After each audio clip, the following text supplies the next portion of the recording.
What's up, people? It's Sunday. It's that time. We are live with the MMA Mainstream Podcast. I am James, joined by my co-host Kaelyn. Kaelyn, what's going on? Not a whole lot. Just another Sunday. Some good fights last night. I caught a little bit of it, but I was just catching up a little bit this morning. But we do have a good guest, so it doesn't matter. That's very true. We do have a guest. We have Shane Christie on with us to talk about his pro debut coming up next week at Tachi Palace. You're making your pro debut. You're doing it at Tachi. We've had a few guys on here before that have talked about their experiences, but we want to talk to you and learn about your experiences. How does it feel realizing that you're going to be going pro at Tachi, and Tachi has produced so many fighters that have been through the UFC that were big names at a certain time in history because they've been around for so long. Do you ever think about that? No, I didn't even know that, honestly. I didn't know that they produce people, but I just thought it was pretty cool that I'm going to be fighting at Tachi Palace. It's going to be on their reservation over there, and then since I'm from Tule River, another reservation, so I thought it was just cool that I get to fight on another reservation. But as far as them producing other people, I didn't know nothing about that. Oh yeah, dude. The Central Valley, Lemoore in particular, has a vast history of MMA. Like, they are the hub of mixed martial arts for an extensive period of time. Nate Diaz has fought there. Like, there's a wealth of names that have been produced that have come from fighting at Tachi. That's pretty interesting. I didn't know that. I'll have to look more into that then. Currently, we'll talk, probably me and you, Kaelyn, will probably talk about it a little later. Muhammad Usman was a heavyweight in the UFC. He made his debut at Tachi. Like, just it's random how Tachi has fit into the history of fighters that are in the UFC or have been more notable. Yeah. So, Shane, tell us a little bit more about how your training is going for your debut. My training has been going really well. This between my last fight and this fight, this has probably been the most time I've had off between fights. But I feel like because it's been about 5-6 months since it's going to be about that long since I fought. But I feel like having that time off in between has given me a lot of time to grow as a fighter. Just advance my skills everywhere. But definitely had to be a little more disciplined with this fight camp because I'm going down to 155 pounds now because I fought all my amateur fights at 170. So the 15 pounds extra, I got to make sure that I'm doing everything right, everything to a T. So I'm not having a bad weight cut or, just having to cut too much weight right before the fight and completely depleting myself for everything I got. But overall, though, my training's been going really well. Do you have to make any drastic changes in your diet, or is it just maybe work a little harder, eat a little bit less? No, I just had to tighten everything up. Can't be eating out no more junk food. I just had to finally get on a professional diet plan and make sure I'm just eating healthy on a day-to-day basis, because a lot before fighting at 170, I walk around 180 pounds, 10 pounds, that's nothing. So I would pretty much eat whatever I want, whatever I felt like. So I just had to stop doing that, which it wasn't bad. It sucks not being able to a little bit of indulge a in sacrifice, some shit but that not I too like bad. sometimes. Yeah, but it's not bad though. I feel a lot better. I feel like I'm a lot more sharper now that I'm eating healthy. My body's been just a lot healthier, less injuries, less just everything's just been a little more sharper since I've been on a good diet and losing the weight and fighting at this lower weight class now. Is this a weight class that you plan on staying in, or why? What's with this? Why did you decide to switch it up? Yeah, I definitely plan on staying at 55. I'm just not really 170 pounds size guy. Almost everyone I fought had the size advantage over me, so I knew from the beginning once I went pro I was gonna have to cut down. I'm just now that I have a full day, a day ahead of time to weigh in, I'm willing to make the cut down yeah, I'm just it just comes down to I'm not the right size for 170 pounds. I'll always be the smaller guy if I keep fighting there. So I want to give myself a little more even playing field and not always be at the disadvantage with everybody. Mm-hmm. Yeah, sometimes, you notice they talk about some guys like, in UFC or Bellator or in the big organizations, how, oh, what if he went down a weight class? He'd be so much better. And I think you could see that, with some of the other pros. Aldo even, it was a surprise to me, but he even cut more weight and looked like a monster in some of those last few fights that he had. So sometimes I think it's necessary to switch it up like that. So hopefully it all works out. But as you said, your training is going really good. Anything different? I've been getting a lot more into so as far as my striking, more like more of the, rather than just the basics, getting a little more into detail, a little more with into like the footwork and the angles of striking and stuff like that. And I've been trying to work my kicks in more and stuff like that, because I'm not much of a kicker. I started out MMA, just boxing, just wrestling, so that kind of made me just work the hands all the time and then just work my wrestling all the time. So I've been trying to get a little more flow going with my kicks and stuff like that. And then I started training jiu-jitsu for the first time after my last fight. Figuring how it went, I had to get in the gi and start grinding the jiu-jitsu a little bit. So I've been doing a lot of that, which has been a lot more fun than I thought it was going to be. I didn't think I was going to enjoy it much, but I've been in the gi and it's been a lot of fun. I've been learning a lot of stuff, and I kind of realized how much of a fish out of water I am with the guys that train it all the time. Even the lower belts, when I first started going, I was getting submitted by like the other white belts and stuff like that, and I was like, fuck, man, I thought I was good on the ground this whole time, and then I go over here and I'm getting my ass whooped like every day. So, but my skill on that though has gone up a lot. I've taken steps up in that. So that's probably the biggest thing I've changed throughout all my past camps was hitting the jiu-jitsu 3-4 times a week.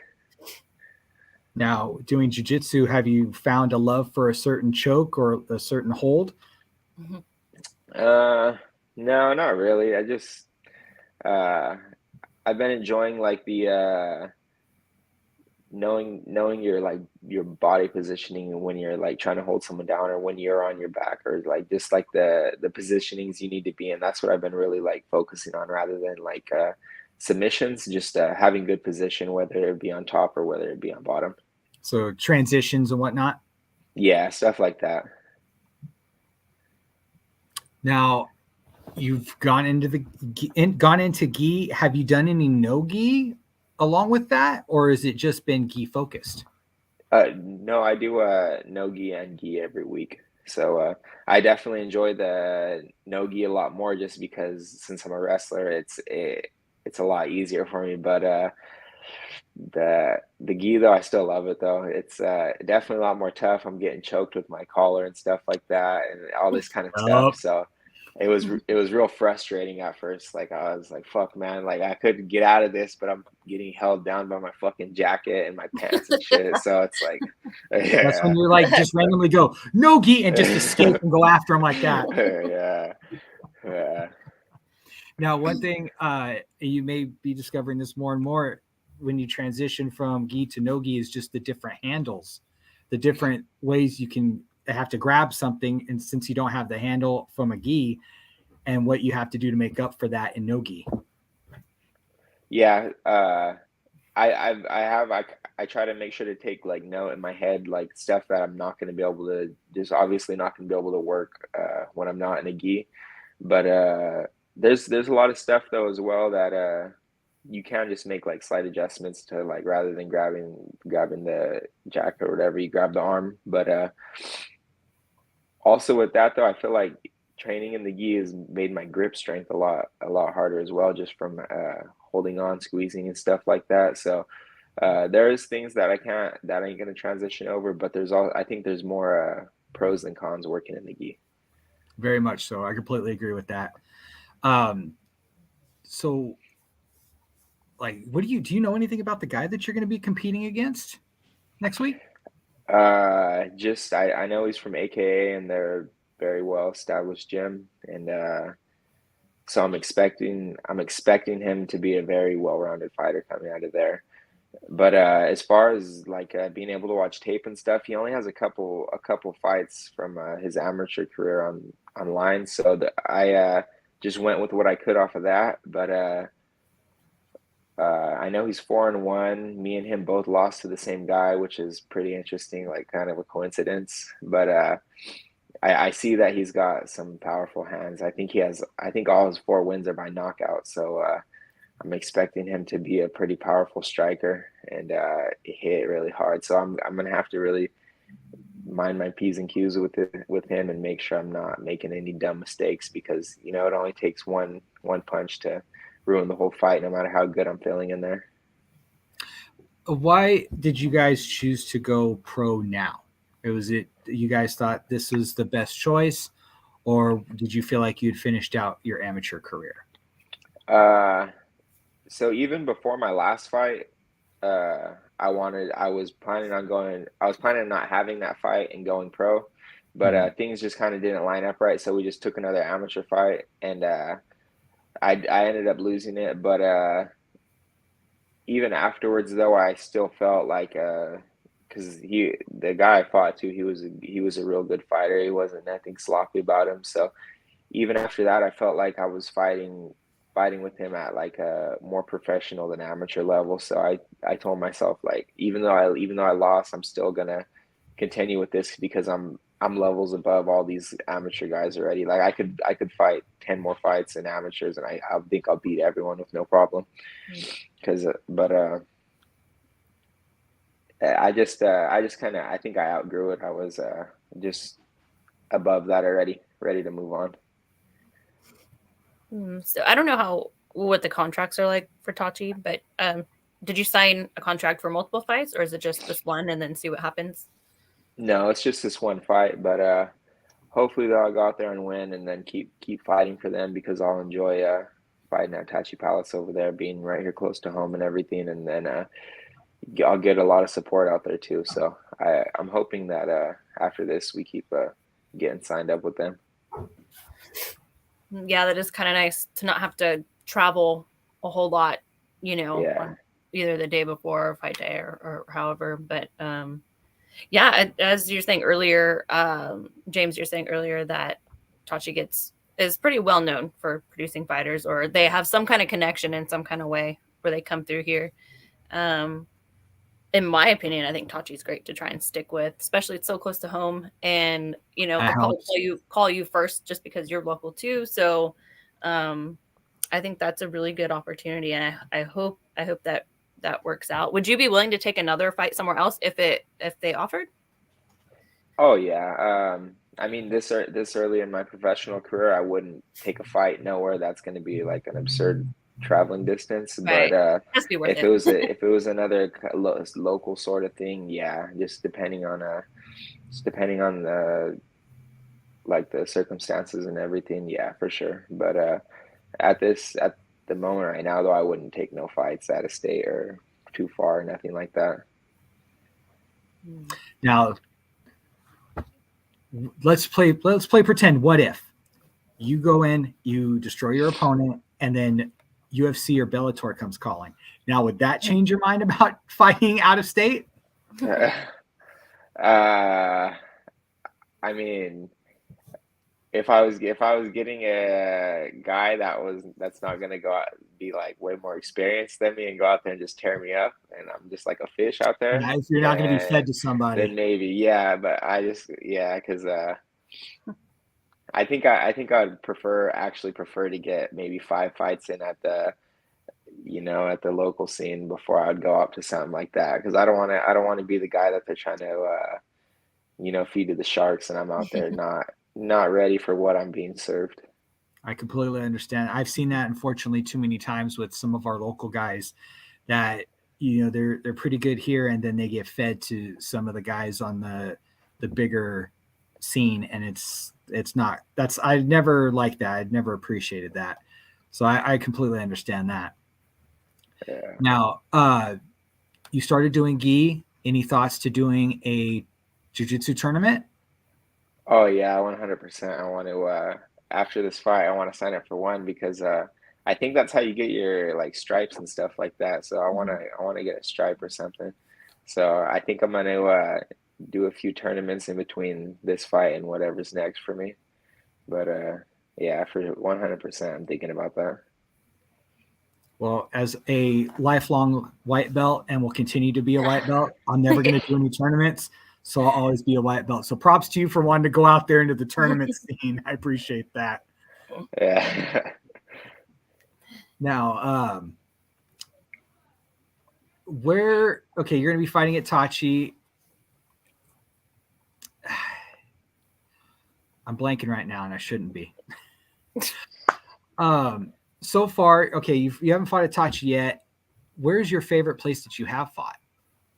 I've only fought at the convention center myself, yeah, so I thought you would have that's fought all at I the got. ballpark too. Oh wow. No, I didn't want to fight at the ballpark, so I kind of tried to avoid the ballpark a little bit. I mean, I would have fought there, but I would rather have not. But Now why? Why did you avoid that? I want to be somewhere a little like I want to be indoors. I just don't want to be outside fighting, you know. Okay, first of all, thank you. I appreciate that because sometimes they get stupid hot and it's Oh yeah, unnecessary. And it's I'm like, crazy fucking seriously? hot. Yeah, I cornered one of my teammates at the ballpark, and I was sitting there sweating my ass off the whole entire time until he fought. It's like, fuck, I'm not You coming weren't back here even to fight. fighting. Yeah, and then like the warm up area, it's like you're on a little patio, and I don't know. Ugh. It's just I don't like it. And everybody can see you and gawk at you, and it's weird and awkward. Yeah. Ugh. I always wondered, like, and obviously it's during the summer, like how hot is the canvas or whatever they have on there. Sometimes it's canvas covered with what do you call it? I don't know what that is. I guess a tarp, but you know what I mean. Yeah. What they line the octagon with on the bottom. You hit your back, and you might end up getting a 2nd-degree burn. Like, I know. Yeah. I don't know because it gets Yeah, pretty I hot know. sometimes. So I've always wondered about that. I've done some amateur Muay Thai, and they do have them outside a lot. I've never done it. I've always wondered like what that would be like to fight out there in the elements. It seems a little weird. I'd probably avoid it too.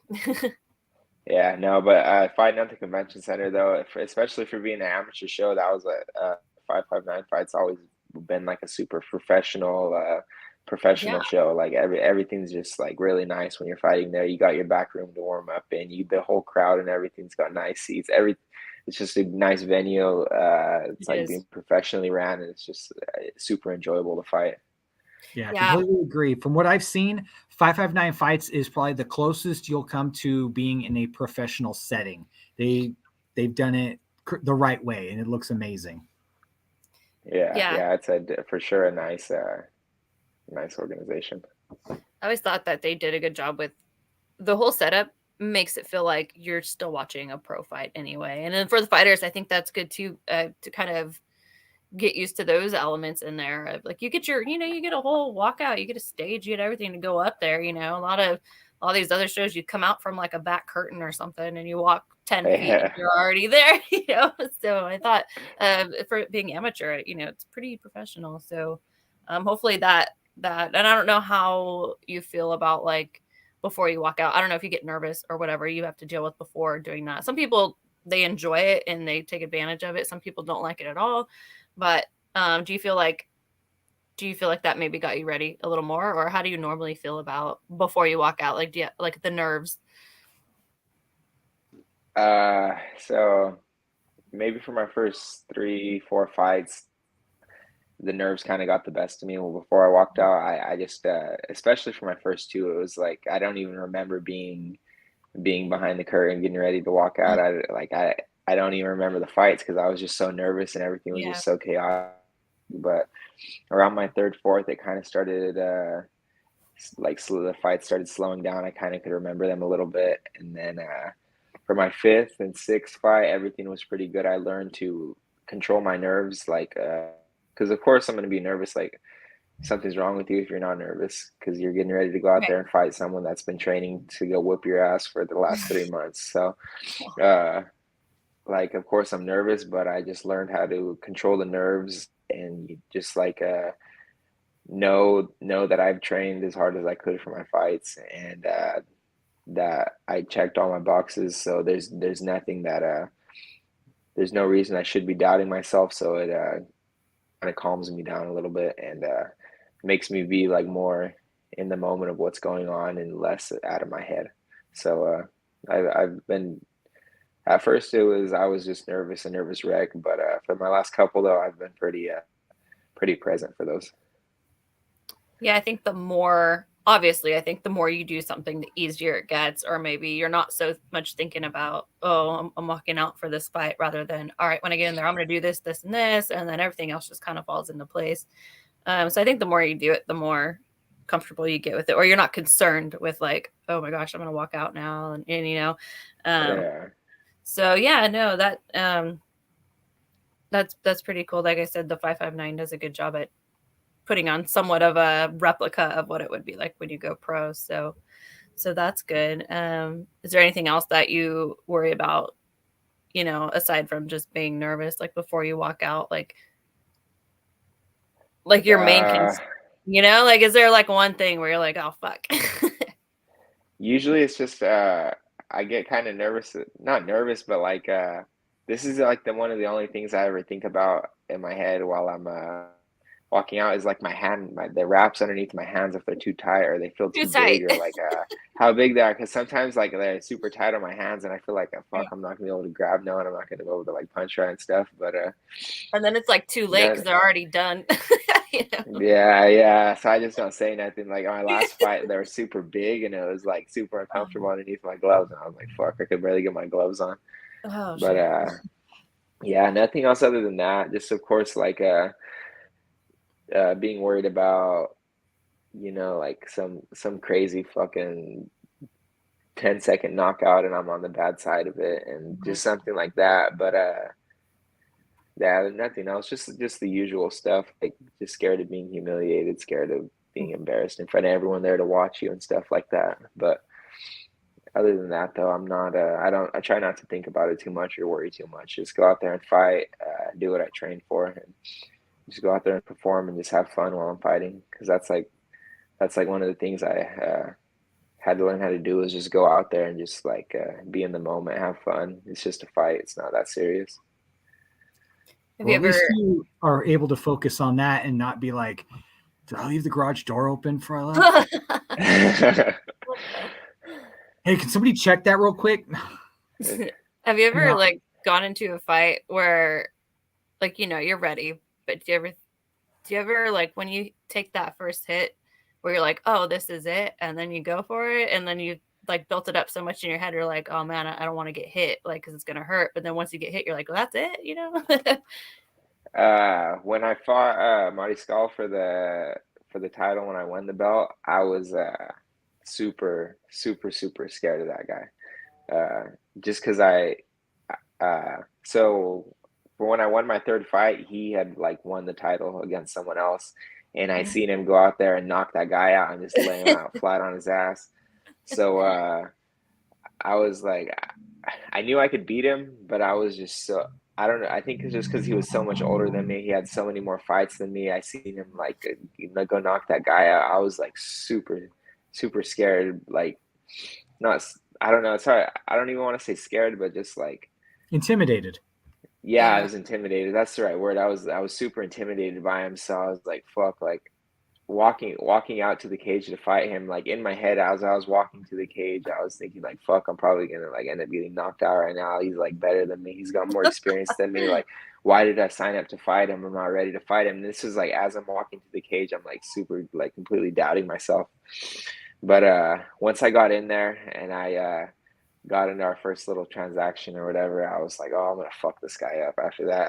But that was pretty. But he's probably the only one that I've had those type of feelings with going into fight, being a little bit scared to get hit by him. But after that one, it kind of gave me the confidence to know like respect everyone, but don't give no one too much respect where you're psyching yourself out over it. Because but yeah. That was probably the only time. Yeah, that's pretty cool. I've had, and just amateur, you know, not a big deal, but kind of is to you, you know, if you're doing it. Like you practice so hard with people bigger than you, and you're always getting pushed around. You're always getting beat up in training. And then once you get in there and you get hit, you're like, this is it. Yeah. It always blew my mind where you get so nervous where it's like, oh man, this doesn't hurt. And then you just unload on them. Yeah, that's true, because you don't feel nothing whenever you're in the cage. It's You weird, don't feel one punch until afterwards. Right, unless you get knocked out and you find out later, but it's like, oh, that's it, man. Yeah. So now for this fight, do you work a 9 to 5? No, I only work part-time. I work like 3 or 4 days a week, and that's it. Oh, but you still work. That's what matters. Yeah. Were they allowed you to adjust for you to your schedule? Did it change, or are you having to deal with working and then training on top of that? So they pretty much completely try to work my work schedule around my training schedule, but of course not everything can match up perfect. So I just got to find times when I could get all my training in, because I'll go to jiu-jitsu in the morning at 5:30, and then I'll go do my boxing at 7, and then I'll go to work, and then I'll go train my Muay Thai after work. So I just got to kind of work it around and make it work how it does. But I mean, it makes up for like long days and tiring weeks, but I get my work in though, for sure. Oh, that's exhausting. That's so early. That's true. Yeah. Are any of your coworkers scared of you? Yeah. I don't know. I'd probably say they should be. I like that a lot. Shane, is there a way that anybody can reach you on social media? Yeah, through Instagram. My Instagram's Shane_C967, and that's it. All right. So I have a Twitter, but I don't even know my own thing on it. It's all right. Who really uses Twitter anyways? Yeah, I don't. I made an account. I've never been on it again since. And then, is there anybody that you would like to shout out? Yeah, just all my coaches. They've been super supportive, and just like making time to help me learn a lot of stuff for this recent camp. All my family and everything for supporting me through everything. And then all my sponsors, of course. Got this one right here, NWSC. And like a really big thank you to everyone from Tule River that sponsored me, and everyone that supports me, because I got a lot of support from the community, and I really appreciate that. And just everyone else that goes to watch me, all my family and friends and coaches and everything, and all my training partners too. Definitely a shout out to Big Trip with no weak shit ever. Yeah, he's the homie. He's a long time homie. He's been around the block, around MMA circles. So definitely a shout out to him. Shane, thank you for joining us. We appreciate the time, and we look forward to your fight next week. And bring home the W. You know, that's what we're hoping for. We appreciate our local fighters. And you said this guy trains at AKA, so he is not local. So you need to kick his ass back to us. Yeah. So thank you, Shane. We appreciate the time, and have a good one, my man. Yeah, you guys do the same. Mm-hmm. All right. Cool. That was Shane Christie joining us, talking about his fight next week, or his preps for the fight next week at Tachi Palace. Definitely go check it out. If you've never been to a fight at Tachi, you should. Tachi fights, with the different promotions they've had over the years, are absolutely amazing, and they're keeping it up. You know, they're still relevant to the MMA world, and there you go. Go check it out. But now we're going to talk about some cage fighting that involves UFC. Yep. All right, like I had to transition. I'm like dot to dot to dot. Yeah, you made it. Okay. There we go. Got it. Let's go ahead and get into this. This is this coming weekend, I believe, that I bring it up. That's Song Yadong. That's next week. The fight, let's see. I don't know why it's not changing. That's weird. But I'm trying to bring up the other. Here we go. I think I have to adjust on my StreamYard. Oh. Here we go. We have Pavlovich versus Blades. This fight happened last night. And Sergey got the quick knockout over Blades. You talked about you happened to catch the fights or part of them. Nah, just some highlights. They looked good though. Oh my gosh. But yeah, and I caught a little bit of the press conferences afterwards. But yeah, so Sergey is in an interesting spot now for the heavyweight contention. So Sergey is wanting to he's talking about, I'm just here to get paid. Like, he's realizing his worth now, it sounds like, and seems like he's gonna be a little more picky now. So is he going to try to go the Ngannou route and get more money? But it's like so. No. I think he just knows his worth and wants those big fights next. So I'm interested to see what happens to him next and who he fights. Sounds like he deserves it though. So completely agree, because I mean, it's a heavyweight fighter. You need to have hands, and he had hands because he knocked out Curtis last night. Yeah. So yeah. Let's go ahead and move down the card. He also got a performance of the night bonus. Another performance of the night bonus went to Bruno Silva, who won in the first round against Brad Tavares. Any thoughts on that fight or no? No, I caught him talking at the press conference, but it wasn't. It's he has a translator and all that, so it's a little rough. But yeah. Now, one of the more exciting things that happened, even though it sucked for both fighters, was a accidental headbutt that caused a no contest between Bobby Green and Jared Gordon. Ugh. Yeah, that sucks. Yep. I feel like was Bobby Green involved in another no contest before? I do not recall at the moment. I could be wrong. But I know that I saw the presser after, part of it, I should say, and Bobby Green was pissed. Yeah. Understandable. Yeah. But I mean, what do you think about that? Those headbutts? Like, I know it's obviously accident because it's not legal to do that, but it's like, who makes a decision on whether you get to fight still or not? Because if you're both all right, like, okay. My thought unless on that, you're out of your mind, My thought on that is, okay, it was an accident. Could both fighters shake it off and continue? Right. Yeah. It's one thing if, say, just for an example, if Bobby Green headbutted his opponent and it caused like a swelling or some type of damage that the fight could not continue, I can understand stopping the fight, but that also doesn't happen right away. Yeah, I don't know, man. I feel like if it's an accidental headbutt and both fighters can go, let them go. Yeah. I don't know. We'll see what happens. That sucks for Bobby Green, though. I think he was really amped for this fight. He was amped for any fight, but still, it kind of sucks when you work that hard for a fight. Ends like that. So, very true. So that was unfortunate, but yet, unfortunately, that was also like the really most exciting thing that was talked about from that fight, even though the main event ended in 308 with the knockout. Yeah. And then we had Lucindo, I can't pronounce her first name, unfortunately, from Brazil, getting the win over Brogan Walker, unanimous decision. And Jeremiah Wells got the win by a split decision over Smellenberger. Semmelsberger.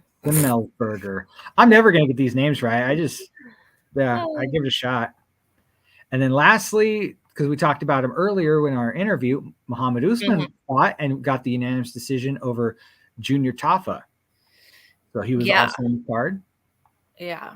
Always root for him. I feel like there's a lot of expectation on Muhammad, but obviously because his brother, but also, man, I don't know how that kind of sucks. Is that reminds me of like, why am I blanking on her name? Antonina Shevchenko. And they always want to compare her to her sister because her sister's. I feel like the only people that have never really been compared like that, to me, from what I've observed, are the Diaz brothers. But those guys they're both right there, though. They both. That's true. They're very much on the same line with each other. They are both hugely talented fighters and have attitude to match. Right. Yeah. So I don't know. That must suck to have a sibling that's really good in the UFC, and then you make it to UFC.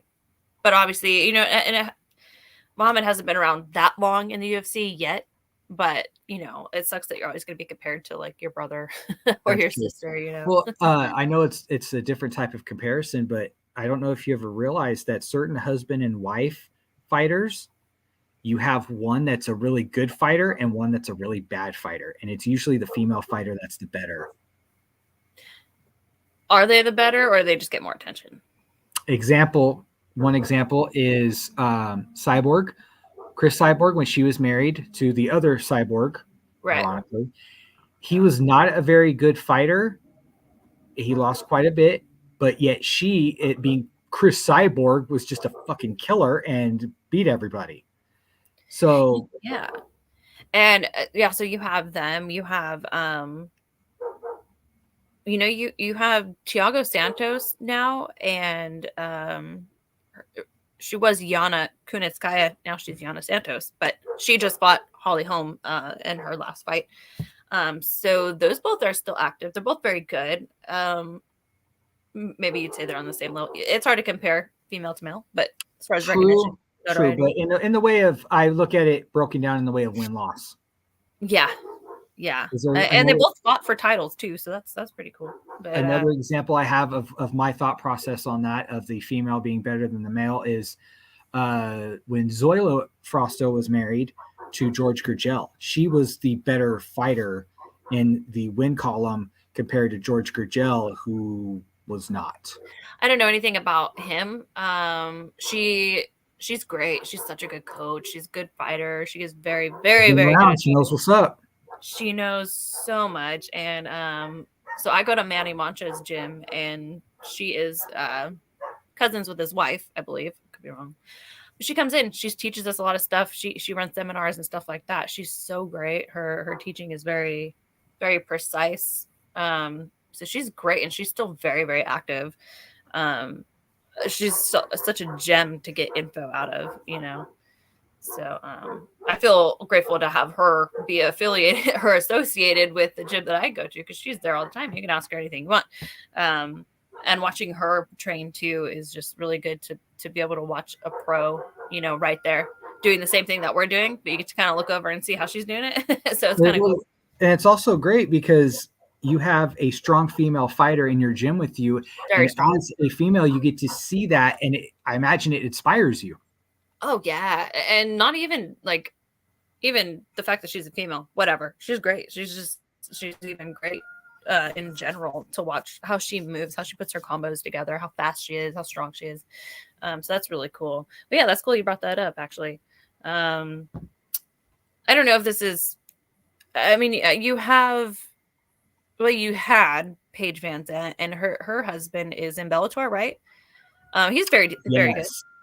He's very good. He's had some title shots, right? He's pretty good.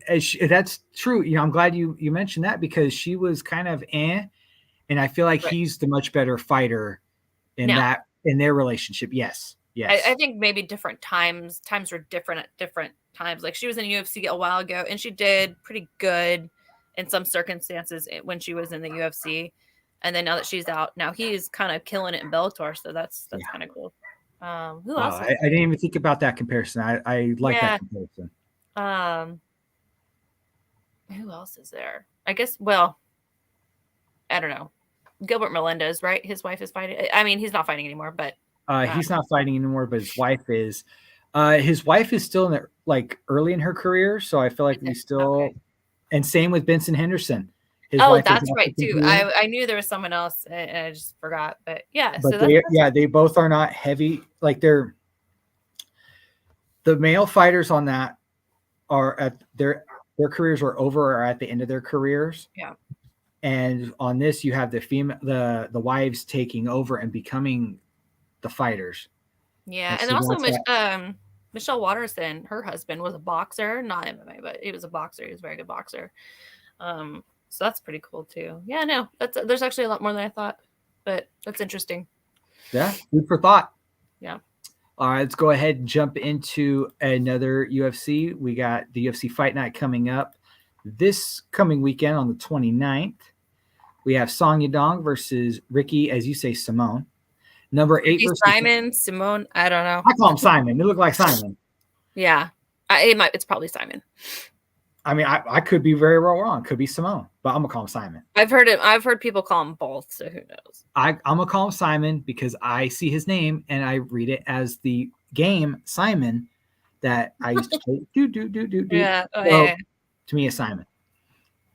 Anyways, we have, I believe it's number 8 for Song Yadong, number 10 for Ricky. Going in with the rankings. 19-7-1 versus 20-3. Yeah. I'm gonna go with Ricky. He's always, I catch a lot of his fights, and it's been a while, but I'm gonna go with him. I'm gonna take Song Yadong. Okay, he's good too. I was gonna pick. Yeah, him like also. it's a fight of guys. I feel like it's gonna be a battle of attrition because you have guys that are just trying to make their way up the rankings, and this is that fight. Mm-hmm. So very curious to see what goes on with that. We have a middleweight bout. Let's see, it's a fight night, so we're going to have some interesting bouts going on. And finally, a female fight, Stephanie Iger versus Irina Alexishiva. I can't say that I've heard of either of these two. Same. So an interesting card to say the let's scroll down a little bit. I think I saw. Was that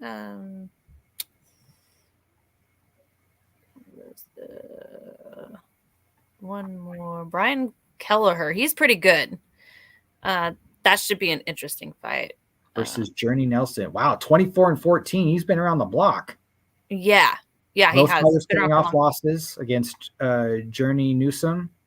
That's 10-4. I read his Newsom. I'll be honest. Sorry, that's what I thought it said too. But yeah, I know Brian Kelleher is really good still. So that'll be interesting. That you're right. That will be an interesting. And that's way down in the prelims, I believe. Yes, it is. After this fight, we'll cover it probably next week. Is Aljamain Sterling versus Henry Cejudo. That's going to be very exciting. That fight will be nuts. And that card looks pretty good too. So we'll go into that next week. Also from Bellator, Liz Carmouche got the win to retain her belt. And then Patchy Mix beats Raytheon Stouts for the title. Oh, okay. Yep. I mean, Patchy Mix, man. And I did see some people that I know in the MMA community talking about him when he first came into Bellator and MMA, and talk about him, and then to hear that he won, I was like, oh yeah, good for him, of course, but still, what a crazy name. He sounds like he should be sponsored by some type of candy.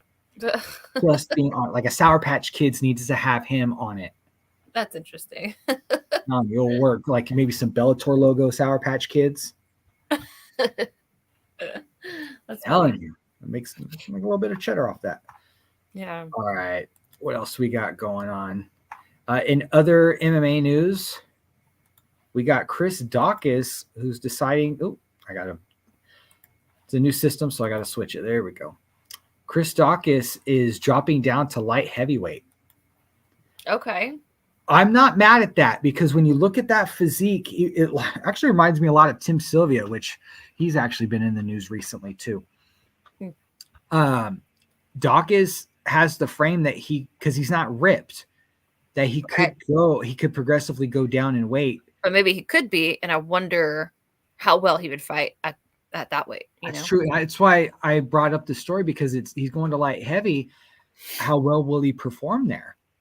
Yeah, and he's fighting Khalil Roundtree. He's no slouch. That's not an easy fight. That's actually that's a very tough fight. Although I guess maybe he has a little more confidence coming down from a higher weight class, maybe. But Khalil Roundtree is very, very good. Very good striker. Completely agree. And then also talking about fighters that have a weird looking body, and that sounds messed up. Tim Sylvia. I don't know if you remember Tim Sylvia, because he fought long ago in a galaxy far, far away. He did, but I know who he is. He is going into, what was it, the slapping contest? Really? Yeah. So it's also interesting to see. I'm not a fan of that. I know, and we've discussed that at great length. Yeah. fighters that not even fighters, because I know they're just some guys that Forrest just Griffin is the one who participates in it, but as a like referee. Yeah. But yeah, and you know what's funny is he does that, which whatever, but they also have the UFC refs there to catch the guy when he falls. It is so lame. Ugh. And they're standing there, and there's I guess you have a team, whatever you want to call it, a corner. I don't know, but How do you do that though in slap fighting? Like, how do you get cornered? you know what they do though? The people in their corner or wherever they're standing or whatever you want to call it are just yelling at them, "Get up, get back up!" Like hit him. What the fuck? No, they yell at you to get back up. The refs are there to catch you when you fall. You stand up, and they're still there holding your lifeless body up while your team is yelling at you to stand up so you can trade another one. I feel like that's not taking into consideration I just want the health of said fighter. I hope it gets canceled. Honestly, I hope it gets canceled. Yeah, that we have discussed too. But something I just found out because I was making sure I was right about Tim Sylvia. Oh, I'm still trying to get used to this. Usually I would just click on it and it would switch. Former UFC champ Tim Sylvia earns a KO in slap fighting debut. Yeah, no shit. 41 minutes ago. So he won recently, like today. Oi. Wow. Whatever. Yeah. Oh, wait. Ugh. Oh, wait. Please tell me you see this. Is that it? Let's see. Hey, at least they put a warning on it. Experienced athletes. Warning. This is dumb. No fighters were seriously harmed in the make. I don't know how I feel about that. Sure. Slap fight championship underground. Why is it underground? Jesus. Why can't it be above ground? Oh, because it sucks. That's why. Go ahead and skim through this a little bit. It's not Tim Sylvia, and that's a barrel in the middle. That's Tim Sylvia. I'm sorry, it's like Tim Sylvia is one of the baddest heavyweights in that really weird time of the UFC where UFC just got back on pay-per-view, but wasn't quite where UFC is now. Yeah. Holy mackerel. I can't believe I'm actually sitting here watching this. I know. No clubbing, no stepping, no flinching. Hey, I don't want to get slapped. I'll flinch. Okay. F that. Like, you can't move out of the way at the last second, basically. Yeah. All right, here we go. Why do I feel like this looks like it's taking place at a bar? Like, and not at like a big bar. Right. All right. And now look, they're going to tell a guy, stand up. Get back up. That's a big dude, though. Tim Sylvia is a large man. He's put on weight. Yeah, he has put on the... He hasn't fought in quite some time, so he looked more like Dawkins in a certain sense with the way his body style was until, after he stopped fighting. And he's also 47 years old, by the way. How much? All right. I wonder how much these guys get paid, though. I mean, is it worth it? That's a good question. And it, like I said, it looks like it takes place in the back of a bar. It should. So that's where they're like, we'll give you $100 and like some tequila. Yeah. I don't know. But that was quite unique to see. So Tim Sylvia won that. Breaking news just dropped, or not breaking news, but it just dropped that it happened. Kaelyn, is there anything going on? No, really. Next weekend though, there are some amateur Muay Thai fights going on at Fresno City College. For those of you in Central California. Yeah. So Fresno City College has an Asian Fest, I believe, every year. I don't know if it's all weekend or just one day, but this will be on a Saturday. So I imagine there's going to be some good food there. Good food and amateur Muay Thai. It's the Pack Fight Promotions. Manny Mancha, the gym I go to, has 3 fighters that are fighting. So excited to see them. And then a lot of mostly everyone that fights on those cards are local or somewhat local, definitely in California. So that should be exciting. There was a fight yesterday out in the City of Commerce. They do have a casino out there. It's kind of in LA. It's called Fighters Rep. That's another amateur Muay Thai promotion that's really good. We had a guy from our gym, Mariano, who got a KO in the first round. So congratulations to him. So I'm really excited to see what happens next for him. And we'll see what happens next weekend. Should be exciting. So if you want to check out some local Muay Thai, amateur Muay Thai, and go enjoy some food. And I've never been to the Asian Fest, so I don't know what's out there, but I imagine they're going to have a lot of different things. So that'd be kind of cool. So you can make your way out there on Saturday. So my biggest question is how much is parking? Fuck. I don't know. Good question. I only asked that because of some events I've gone to and how much parking is. I'm like, are you serious? I need to own parking. Once upon a long time ago, I used to go to Fresno City College. I know parking sucks. Yep. Oh, they have a parking garage now. Do they really? Yes. Oh wow, it's been a long time since I've been there. So. It's been a long time since you've been there. They've updated quite a bit. Oh, okay. Yeah. I left there in. You ready for this? You ready? 06. A lot's changed. Yeah. So there's that. That's all I have, really. All right. Yeah. Well, that's going to do it for us then. Thanks for joining us here on the MMA Mainstream Podcast, and we will see you guys next time.